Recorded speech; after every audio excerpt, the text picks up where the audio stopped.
ఈ రౌడీ రాజకీయాలకి నాంది పలికింది ఆ మహాతల్లి. కాంగ్రెస్ అంటే అవినీతి పార్టీ తప్పు చేశాం, ఈ సింహాన్ని పక్కన పెట్టుకుని చిట్టెలుగులకు అధికారం ఇచ్చాం. నమస్తే, వెల్కమ్ టు ఆర్ఎన్ టీవీ. ఈరోజు మనతో పాటు ఉన్నారు ప్రముఖ దర్శక మరియు నిర్మాత, అలాగే నటుడు, దాంతోపాటు రాజకీయ విశ్లేషకులు త్రిపురనేని చిట్టిబాబు గారు. సో సార్తో మాట్లాడి మరిన్ని విశేషాలు తెలుసుకుందాం. నమస్కారం సార్. ఎలా ఉన్నారు సార్? బాగున్నారా? సార్, మనం మొదటిగా ఏంటంటే ఏపీ తెలంగాణ రాజకీయాలు ఒకసారి చూసుకున్నట్లయితే చాలా హాట్గా ఉన్నాయి. అలాగే ఏంటంటే మనకి ఏపీలోని ఎలక్షన్ రిజల్ట్ రాబోతుంది. ఒక పక్కన ఏపీలో ఎలక్షన్ రిజల్ట్ అయితే ఇంకో పక్క వచ్చేసి ఏంటంటే తెలంగాణలో చాలా హాట్ పాలిటిక్స్ అనేవి నడుస్తున్నాయి. సో మాకు రీసెంట్గా వచ్చిన న్యూస్ ఏంటంటే సార్, తెలంగాణలోని ఇందిరమ్మ రాజ్యం రాబోతుంది అని చెప్పేసి అని సీఎం రేవంత్ రెడ్డి గారు ఒక మీటింగ్లో అనౌన్స్మెంట్ చేశారు. సో దానిపైన మీరు ఏమంటారు? అంటే తెలంగాణలో ఇందిరమ్మ రాజ్యం రాబోతుందా? సో ఇందిరమ్మ రాజ్యం వచ్చే హక్కు ఉందంటారా కాంగ్రెస్? అసలు ఇందిరమ్మ రాజ్యం ఏమిటి? ఇందిరమ్మ రాజ్యం ఉన్న విలువ ఏంటి? అవును, ఇందిరమ్మ అనే వ్యక్తి ఈ దేశానికి, ఈ దేశంలో ఈ రౌడీ రాజకీయాలకి నాంది పలికింది ఆ మహాతల్లి. సో మరి అట్లాంటి రౌడీ రాజకీయ అవినీతి అరాచకము 54 సార్లు ఆవిడ హేమన మొత్తం కాంగ్రెస్ హయాంలో 110 సార్లు ప్రభుత్వాలను రద్దు చేస్తే ప్రజలు ఎన్నుకున్న ప్రభుత్వం, ఆవిడ ఒక్క హయాంలోనే 54 సార్లు ప్రభుత్వాలు రద్దు చేయబడ్డాయి. అంటే అంత అనైతికముగా, రాజ్యాంగ విరుద్ధముగా చేసిన మహానాయకురాలు ఆవిడ. ఆవిడ పైగా ఒక బిందరని వాళ్ళని పెంచి పోషించింది ఆవిడ. ఇక్కడ ఆంధ్రాకి జై ఆంధ్ర మూవ్మెంట్ ఇప్పుడు వస్తే ఆవిడకి రక్షకుడుగా వచ్చింది ఎవరు అంటే వంగవీటి రాధా.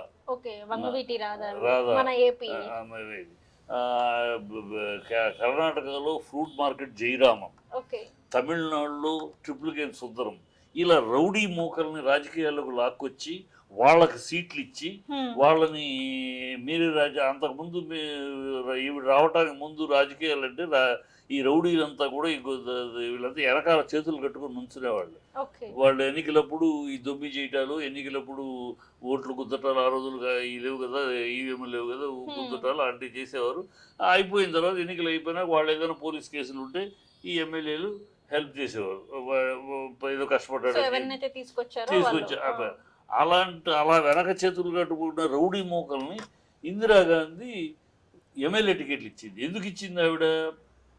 ఆవిడ పిఎం అయినాక, యంగ్స్టర్గా పిఎం అయినాక వెనకాల కామరాజ్, కమల్పాటి, త్రిపాఠి లాంటి మహానాయకులు ఉద్దండులు కాంగ్రెస్కు ఉన్నవాళ్ళు, వాళ్ళ కంట్రోల్లో ఉండాల్సి వస్తుంది. ఈవిడ పెద్దవాళ్ళు వాళ్ళ మాట కాదని లేక ఉండాల్సి వస్తుంది. అందుకని వాళ్ళని దాటుకుని వెళ్ళాలంటే వాళ్ళు ఇన్నాళ్ళు స్పాన్సర్ చేసిన వాళ్ళు కాకుండా ఈ రౌడీల్ని మీరే నుంచోండి, మీరు వెనకాల చేతులు కట్టుకునే అవసరం లేదు, మీరే నుంచోండి అని మొత్తం దేశం మొత్తం మీద రౌడీలకి సీట్లు ఇచ్చి, బీఫాములు ఇచ్చి ఎంకరేజ్ చేసింది ఆ మహాతల్లి. ఆవిడ చేసినాక మరి రౌడీలు ఎదుర్కోవాలంటే ఉదాహరణ నేను కాలేజ్ చదువుతున్న రోజుల్లో మా ఇంటి దగ్గర మా ఎమ్మెల్యే డాక్టర్ సౌందరరాజన్, ఆయన ఇలాగే వైఎస్ఆర్ గారి లాగానే లేబర్ దగ్గర రూపాయి తీసుకునేవాడు కాదు. లేబర్ దగ్గర రూపాయి తీసుకోకుండా డబ్బున్న వాళ్ళ దగ్గర డబ్బులు తీసుకునేవాడు. ₹1 ఎక్కువే తీసుకునేవాడు డబ్బున్న వాళ్ళు వచ్చినప్పుడు. డబ్బులు లేని వాళ్ళు, రిక్షా వాళ్ళు వీళ్ళు ఫ్రీగా వాళ్ళకి మెడిసిన్ ఆయనే ఇచ్చేసేవాడు. అంత ఉండే ఆయన కంటిన్యూస్గా ఆయన 2 సార్లు గెలిచాడు. 3వసారి ఎప్పుడైతే ఈ ప్రక్రియ మొదలైందో, రౌడీలకి టీట్లు ఇవ్వటం వచ్చే ఇందిరాగాంధీ మొదలెట్టిందో, ఆ దెబ్బకి ఆయన నేను నుంచోను అన్నాడు. నేను అడిగాను, నేను సాక్షిగా అడిగాను మా ఫ్యామిలీ డాక్టర్ గారు, ఏంటి డాక్టర్ గారు మీరు నుంచోపోతే ఎట్లా, 2 సార్లు మీరు గెలిచారు, అప్పుడు మీరు నుంచోపోతే అప్పుడు నేను స్టూడెంట్ లీడర్గా ఉండేవాడు. అందువల్ల అడిగాను. అడిగితే ఆయన ఆ రౌడీ తాగి రోడ్డు మీద అల్లలు చేసేవాళ్ళు నిన్నదాకా వాడు ఎదురుకుంటా నువ్వా నేనా అని వాడితో నుంచోనా, చిచి దరిద్రం, నేను నుంచో అన్నాడు. దాంతో ఎడ్యుకేటెడ్ విషయ పరిజ్ఞానం ఉన్నవాడు అసెంబ్లీలోకి, పార్లమెంట్లోకి అడుగు పెట్టకుండా రౌడీలు, కిల్లర్సు, హంతకులు అసెంబ్లీలోకి ఎంటర్ అయ్యే పరిస్థితి వాడు వచ్చిందంటే దానికి ముఖ్య కారణం ఆ మహాతల్లి. ఆ రౌడీ రాజకీయాలని, రౌడీలని ఎంకరేజ్ చేయటము, రౌడీలకు స్థానం కల్పించడం, ఈ చారిత్రక సత్యాలు. ఇదేనేదో ఒక కాంగ్రెస్ మీద విముఖతతోటో కాంగ్రెస్ మీద ద్వేషంతో బింద్రవాలని పెంచింది ఎవరు చరిత్ర, ట్రిపుల్ కేర్ సుందరాన్ని పెంచింది ఎవరు చరిత్ర, ఫ్రూట్ మార్కెట్ జయరామన్ పెంచింది ఎవరు చరిత్ర, ఇక్కడ రాధాని ఎంకరేజ్ చేసింది ఎవరు చరిత్ర. సో చరిత్ర చెప్తుంది సార్. ఆ రౌడీ రాజు తీసుకొస్తాడు ఇప్పుడు రేవంత్ రెడ్డి. ఇప్పుడు అదే అంటున్నారు కదా సార్. సో తెలంగాణలో వచ్చేసి దొరల పాలన పోయింది. సో ఇప్పుడు రాబోతుంది ఇందిరమ్మ రాజ్యం అనేది. ఇందిరమ్మ రాజ్యం అంటే రౌడీ రాజ్యం. ఇందిరమ్మ రాజ్యం అంటే రౌడీ రాజ్యం. అంటే ఇప్పుడు మళ్ళీ ఇందిరమ్మ రాజ్యం వచ్చిందంటే అందరు రౌడీలే ఉంటారు. అంతే, రౌడీలకి. గతంలో కూడా మీరు చూసుకుంటే కాంగ్రెస్ పరిపాలనలో గతంలో ఎన్టీఆర్ బిఫోర్ కొత్తదాసు ఇలా రౌడీలే ఉండేవారు. రౌడీలు వెళ్ళేవారు, ఇష్టం వచ్చినట్టు ఉండేది. పోలీసులు కూడా రామారావు గారు వచ్చినాక రౌడీ రాజ్యాన్ని పక్కకు కూకటి వెళ్తాడు పీకేశారు. ఆయన వచ్చినప్పుడు మంచి కొత్తదాస్ అనేవాడిని రోడ్డు మీద తన్నుకుంటూ పరిగెత్తి ఇచ్చాడు పోలీసుతో. ఆ దెబ్బతో రౌడీ రాజ్యం ఆగింది అక్కడ కాంగ్రెస్లో. కాంగ్రెస్ పీరియడ్లో బిఫోర్ ఎన్టీఆర్ రౌడీ రాజ్యము, గుడిసెల దాసు, గుడిసెల వెంకటస్వామి అంటే కబ్జాలు చేసేవాళ్ళు. ఆయన గుడిసెల వెంకటస్వామి పేరే కబ్జాలు చేసేవాడు ల్యాండ్స్ అన్ని. అందుకని గుడిసెలు వెంకటస్వామి అంటే ఎక్కడ కబ్జా చేయటం అక్కడ గుడిసెలు వేసేయటం. సో గుడిసెలు లాగితే ప్రజలు పేదవాళ్ళు అని చెప్పి అంటారు, అలా చేసేవాడు. అందుకని ఆయన పేరే గుడిసెలు వెంకటస్వామి. కొత్తదాసు అందరిని కంట్రోల్ చేశాడు ఆయన. టోటల్గా రామారావు వచ్చినాక పోయింది. మళ్ళీ ఇప్పుడు ఈయన పునరావృతం చేస్తాడు ఇందిరా రాజ్యాన్ని.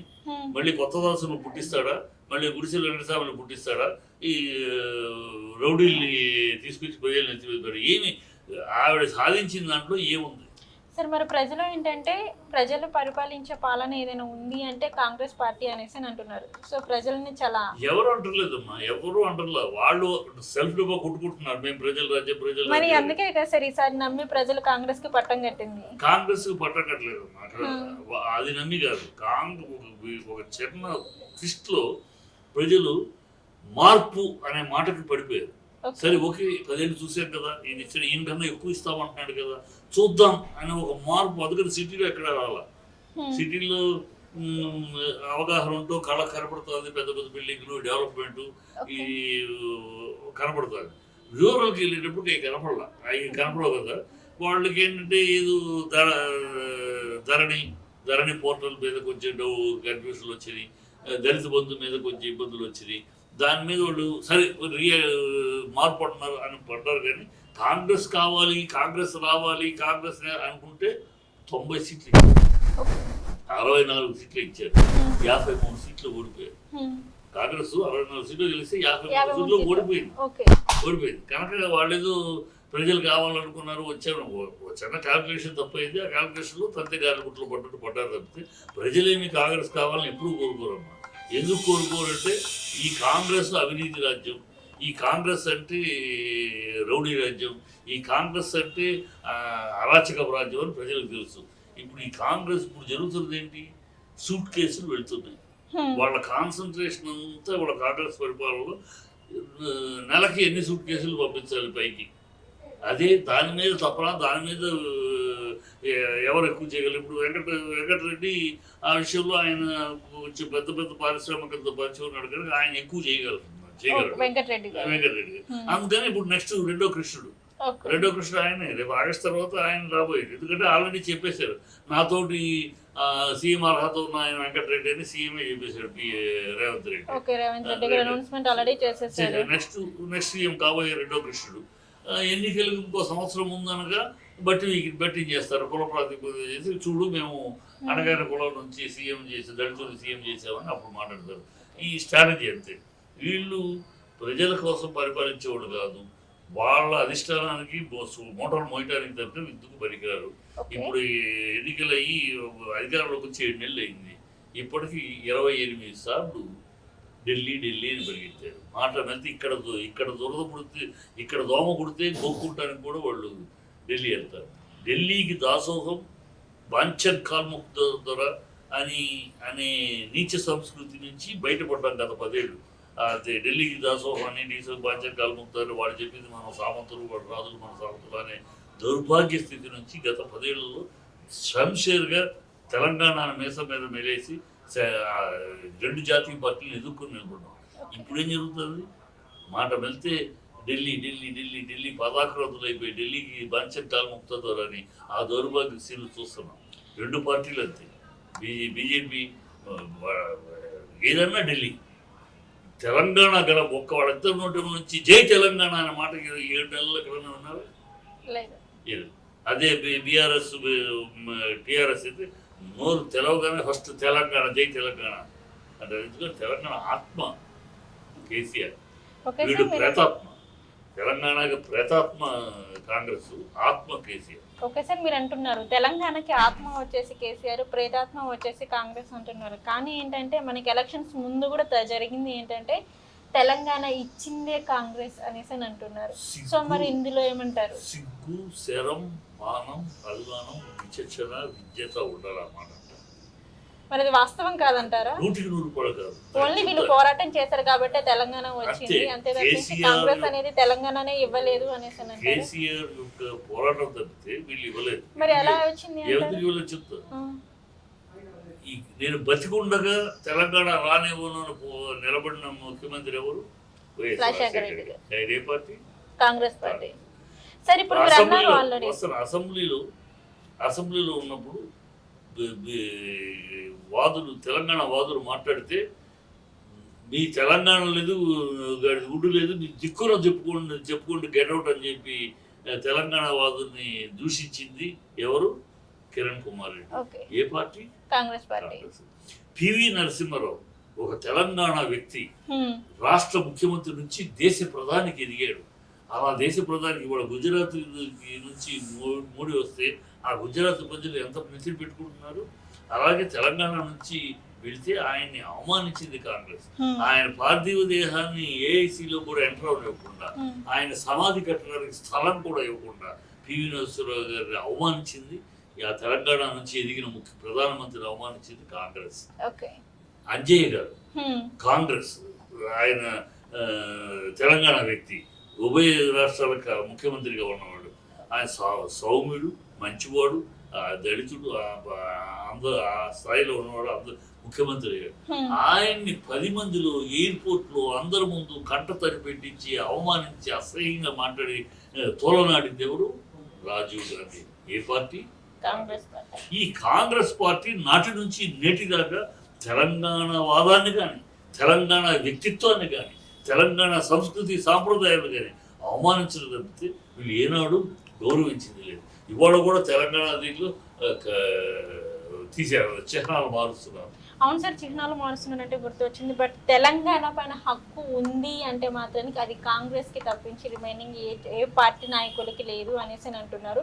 బట్ ఏంటంటే మీరంటున్నారు తెలంగాణకి భ్రష్టు పట్టింది అంటే అది ఒక్క కాంగ్రెస్ పార్టీని అనేసి మీరంటున్నారు. మరి తెలంగాణ పైన హక్కు ఉంది అంటే అది ఒక్క కాంగ్రెస్ పార్టీకే అంటున్నారు. కాంగ్రెస్ హక్కు ఉందంటానికి వాళ్ళకి హక్కే లేదు. 10 ఏళ్లుగా తెలంగాణ పైన హక్కు ఎవరికి ఎక్కువ? ఓన్లీ కేసీఆర్ కే ఉంది. ఎందుకు ఉందంటే తెలంగాణ కోసం అందరూ యూటర్న్ చేసిన వాళ్ళే. కాంగ్రెస్ 10 ఏళ్ళు దాన్ని తొక్కిపెట్టి చేసింది. బీజేపీ 86లో 1 ఓటు 2 సీట్లు 2 స్టేట్లు అని చెప్పి ప్రజలు మోసగించి ఇవ్వలేదు. తర్వాత అధికారంలో లేము కదా అన్నారు. అప్పుడు 2000 అధికారానికి వచ్చారు. వచ్చినాక ఈయన అద్వానీ గారు హోమ్ మినిస్టర్గా ఉన్నారు, వాజ్పేయి గారు ప్రైమ్ మినిస్టర్. ఆ రోజు మళ్ళీ ఈ ప్రస్తావన తీసుకొస్తే చంద్రబాబుకి ఇష్టం లేదు, చంద్రబాబు ఒప్పుకోవట్లేదు. చంద్రబాబు ఒప్పుకున్నప్పుడు మనం తెలంగాణ ఇచ్చామంటే అతను తప్పుకుంటాడు, మన ప్రభుత్వం పడిపోతుంది కనుక పక్కన పెట్టండి అన్నారు. అలాగే చంద్రబాబు 2 కళ్ళ సిద్ధాంతం అన్నాడు. 2 కళ్ళ. సో వీళ్ళెవ్వరు కూడా తెలంగాణ కోసం పాటుపడితో తెలంగాణ కోసం నడుము బిగించి అది ఓన్లీ కేసీఆర్ ఎగబడి తెగబడి పోరాడి నువ్వు పదవులు రాజీనామా చేసిన, నిరాహార దీక్షలు చేసిన, మృత్యు నోట్లో తలపెట్టి వచ్చిన, ఎన్ని అడ్డంకులు వచ్చినా తెలంగాణ నా దశ తెలంగాణ, నా శ్వాస ధ్యాస తెలంగాణ అని తెలంగాణ కోసమే అహోరాత్రులు 14 సంవత్సరాలు పోరాడింది. ఒకే మాట మీద నిలబడి, ఒకే తాటి మీద నిలబడి తెలంగాణనే నా ధ్యేయం నిలబడింది ఓన్లీ కేసీఆర్. ఆ హక్కుకి ఆయన ఆ పోరాటంలో 1000 మంది చనిపోయారు, వాళ్ళకే హక్కు దారి. ఇప్పుడు గాంధీ గారు స్వాతంత్రోద్యమంలో అనేక మంది చనిపోయారు. బట్ చాలా గాంధీ గారిని పిత అంటాం. అలాగే తెలంగాణ పిత ఓన్లీ కేసీఆర్. వీళ్ళు ఎవరికి అప్పుడు ఎందుకంటే వీళ్ళందరూ డబుల్ గేమ్ ఆడినోళ్ళే. అవునని కాదని పరిస్థితులు బట్టి అవకాశాలు పడుతుంది. నువ్వు ఏ అవకాశం ఉన్నా లేకపోతే తెలంగాణ నువ్వు నన్ను తిట్టు, నన్ను కొట్టు, నా పదవి పోని, ఏమైనా పర్వాలేదు నాకు తెలంగాణని, ఏమి కోల్పోయినా పర్వాలేదు నాకు తెలంగాణ కావాలని నిలబడదు. ఓన్లీ కేసీఆర్ కేసీఆర్ కేసీఆర్ కేసీఆర్ ఉన్న హక్కు ఇప్పుడు మేము సంపాదించడం, మాకు అవకాశం మేము చేసాం, ఈ సొల్లు ఒకటి తప్పితే దానికి హక్కు అనే పదం లేదు. ఓకే సార్, హక్కు అనే పదం లేదు అనేసి మీరు అంటున్నారు. కానీ గత 10 సంవత్సరాలు మనం చూసుకున్నట్లయితే 10 సంవత్సరాల మొత్తంలోని బీఆర్ఎస్ పార్టీ అనేది అధికారంలో ఉంది. కానీ అధికారంలో ఉండి ఈసారి మాత్రానికి ఈ 2023 ఎన్నికల్లో మనం చూసుకున్నట్లయితే బీఆర్ఎస్ పార్టీ అనేది ఓటమి పాలైంది. ఎందుకంటారు అంటే ప్రజలు నమ్మలేకంటారా? నమ్మకం 10 ఏళ్ళు ఇచ్చారు మా అధికారం. మరి ఇంకా ఎందుకు ఇవ్వలేదంటే ఒక చేంజ్ కోసం అంటే కేసీఆర్ గారు చేంజెస్ చేయలేదనా? కాదు, మార్పు కోసం మాకు ఇవ్వండి అని అడిగారు. మార్పు కోసం ఇవ్వండి అంటే దానికి ముందు కూడా అడిగారు కదా కాంగ్రెస్ పార్టీ, మేము మార్పు చేస్తాం అప్పుడు ఇవ్వండి ప్రజలు, మరి ఇప్పుడు ఇచ్చారంటే ఎందుకు ఏం చేయలేదనే కదా. మన దేశంలో ఏ ప్రభుత్వం అయినా ఒక 10 ఏళ్ళు ఉండేటప్పటికి ఇన్కంబెన్సీ అనేది ఉంటుంది. 10 ఏళ్ళు ఏ ప్రభుత్వం అయినా దేశంలో ఏ రాష్ట్రంలో తీసుకో, ఒక ఒరిస్సా లాంటి రాష్ట్రం తప్పితే మిగతా అన్ని చోట్ల ఒక 10 ఏళ్ళు ఒక ప్రభుత్వం కంటిన్యూ ఉండడం, మీకు 5 ఏళ్ళకి మారిపోతూ ఉంటుంది. 10 ఏళ్ళు కంటిన్యూ అవడం అనేది ఒక బెంగాలు, యూపీ ఇలాంటి కొన్ని యూపీ కూడా లేదు. ఇప్పుడు ఫస్ట్ టైం యోగి ఆదిత్యనాథ్ వల్ల రెండోసారి 5 ఏళ్ళు కానీ మార్పు కోరుతారు జనరల్. కానీ సరే, తెలంగాణలో ప్రజలు అంటున్నారు తెలంగాణలోని ప్రభుత్వం అంటే ఓన్లీ కేసీఆర్ కుటుంబం మాత్రానికే ఉంది, రిమైనింగ్ ప్రజలలో ఎవరికి ఆ పదవులు లేవు అనేసి అంటున్నారు. అలాగే ఏంటంటే నిరుద్యోగ వృత్తి అనేది చాలా ఉంది, తెలంగాణ వస్తే అందరికి ఉద్యోగాలు వస్తాయి అన్నారు. కానీ 10 ఏళ్లలో ఎక్కడ ఉద్యోగాలు లేవు అనేసి అంటున్నారు. 2,70,000 ఉద్యోగాలు వచ్చింది తెలంగాణ. కానీ ఈసారి తెలంగాణ ఓడిపోవడానికి కారణం ఏంటంటే కేవలం నిరుద్యోగ వృత్తి కారణం అనేసి అలా అయితే సిటీలో కదా ఉద్యోగులు ఎక్కువ ఉంటుంది, నిరుద్యోగులు. బట్ సిటీలో కన్నా ఎక్కువ విలేజెస్ లోనే ఎక్కువ ఇక్కడ సిటీలో మొత్తం ఒక్క సీట్ రాలా కాంగ్రెస్. ఎందుకు రాలా ఒక్క సీట్ గ్రేటర్ హైదరాబాద్ కానీ రంగారెడ్డి జిల్లాలో ఒక్క సీట్ ఎందుకు రాలా? సో అది కాదు అక్కడ ఏంటంటే రూరల్లో ఎందుకు పోయింది, ఇక్కడ ఎందుకు మొత్తం బీఆర్ఎస్ వచ్చిందంటే రూరల్లో పోవడానికి 2 కారణాలు. ధరణి పోర్టల్లో మీ భూములు పోతాయి అనేది ఒక ప్రాపగండ పుట్టించారు. అది మీ ఎందుకు పోతాయి, మీ భూములు పోవు, మీ అన్యాక్రాంతంగా ప్రభుత్వ భూముల్ని ఆక్రమించుకున్న వాళ్ళది మారుతాయి తప్పితే మీ సొంత కష్టానికి దొరుకున్న భూములు ఏం పోవు. అవి కాదు, రికార్డులో శుభ్రంగా ఫర్దర్గా ఫ్యూచర్ పారదర్శకంగా ఉంటుంది. ఇది మీ భూమిని పోవు అని ఎక్స్ప్లెయిన్ చేసి ప్రజలను కన్విన్స్ చేసే టైం లేకపోయింది. సో ధరణి విషయంలో ఏదో మా భూమి పొద్దు వీళ్ళు చేసిన ఒక ప్రచారం ప్రజల్లోకి వెళ్ళిపోయింది. ఆ భయాందోళనతో మన భూమి పొద్దేమో మన పనులు వేస్తారు. అలాగే దళిత బంధు 20 మందికి వస్తే గ్రామాలు 20 మంది సంతోషపడితే 30 మందికి రాలా. ఆ 30 మంది రాని వాళ్ళు నిరుత్సాహపడ్డారు. నాయన 20 మంది ఇప్పుడు వచ్చింది ఫస్ట్ లిస్ట్, తర్వాత వరుసగా వస్తాయి, మీకు కూడా వస్తాయి, మీరు ఆధారపడక్కర్లేదు అని చెప్పి వాళ్ళని ఒప్పించే సమయం లేదు. వాళ్ళు కంగారు పడిపోతారు. వాళ్ళకి వచ్చింది, పక్క రామయ్యకి వచ్చింది, వెనకాల ఎల్లకి వచ్చింది, నాకు రాలేదు. ఇలా 20 మందికి వస్తే 30 మంది రాని వాళ్ళందరూ ఇలా 30 మందిలో 20 మందికి వస్తుంది, 10 మందికి అనేది రావట్లేదు. 10 మంది రివర్స్ అయ్యారు. అట్లా అందుకని చూడండి, చాలా చోట్ల కాన్స్టిట్యున్సీలో 1500, 2000 ఈ లెవెల్లోనే ఓడిపోయింది బీఆర్ఎస్. అంటే ప్రజల్లో కన్ఫ్యూషన్ ఏర్పడింది. ఈ కన్ఫ్యూషన్ క్లియర్ చేయడంలో డెఫినెట్గా మేము విఫలమయ్యాం. బీఆర్ఎస్ విఫలమైంది, ఆ మాట అంగీకరించాలి.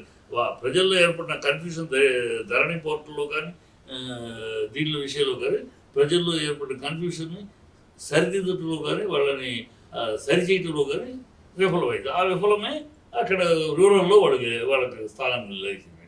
ప్లస్ మార్పు, వాళ్ళకి ఇచ్చారు కదా 10 ఏళ్ళు మాకు ఇవ్వండి, ఓ మార్పు కోసం ఇవ్వండి. జనరల్గా మన ప్రజానీకం ఎట్లా అంటే జనరల్గా ఓకే 10 ఏళ్ళు చూసాం కదా, 10 ఏళ్ళు ఇచ్చాం కదా, ఇంటికి ఒకసారి పోయిందే ఉంది అని నార్మల్ ఆలోచన, ఆ ఆలోచనలు వచ్చింది. అంతేగాని కాంగ్రెస్ రావాలి, కాంగ్రెస్ పెద్ద గొప్ప పార్టీ, కాంగ్రెస్ అవినీతి రహిత పార్టీ అని కాదు. కాంగ్రెస్ అంటే అవినీతి, ఆశ్రిత పక్షపాతం, డబ్బులు వసూలు, రౌడీజం, వీటికి అందుకని దేశం అంతా కాంగ్రెస్ చీకొడుతున్నారు. ఓకే. కనుక ఇక్కడ చిన్న క్యాల్కులేషన్ దెబ్బలో వచ్చారు తప్పితే అయిపోయింది. నిన్న జరిగిన ఎన్నికల్లో బీఆర్ఎస్ వచ్చింది, ఇంకా రిజల్ట్ అనేది రాలేదు. వచ్చేసి అలానే మనకి ఇది కాదు, ఎంపీ కాదు, ఎమ్మెల్సీ ఎమ్మెల్సీ కొట్టేసింది కదా. మరి ఎమ్మెల్యే ఇది కాన్స్టిట్యూన్సీ ఏది ఎవరిది? CM Revanth Reddy constituency. దాంట్లో సో ప్రజలు 5 నెలలు 6 నెలలు రియలైజ్ అయిపోయారు, తప్పు చేశాము, ఈ సింహాన్ని పక్కన పెట్టుకుని చిట్టెలుకలకు అధికారం ఇచ్చాము, ఎంతో తప్పుడు పని చేశారు, రియలైజ్ అయిపోయారు. ఇక కాలగతిలో వాళ్ళు అది తెలియకూడదు. ప్రజలు తెలంగాణ అంటే కేసీఆర్ అమ్మ, ప్రపంచం అంతా, ఒక హైదరాబాద్ కాదు, ప్రపంచం యావత్తు. నువ్వు ఎక్కడికి ఏ దేశంకి వెళ్ళినా, మన ఇండియా గురించి అవగాహన ఏ దేశానికి వెళ్ళినా తెలంగాణను కేసీఆర్ అంటారు. సార్ మరి తెలంగాణ అంటే కేసీఆర్ అని చెప్తున్నారు, కానీ చాలా మంది చెప్పేది ఏంటంటే తెలంగాణ అంటే కేసీఆర్, కానీ తెలంగాణలోని పదవులు అంటే కేసీఆర్ కుటుంబం అనేసి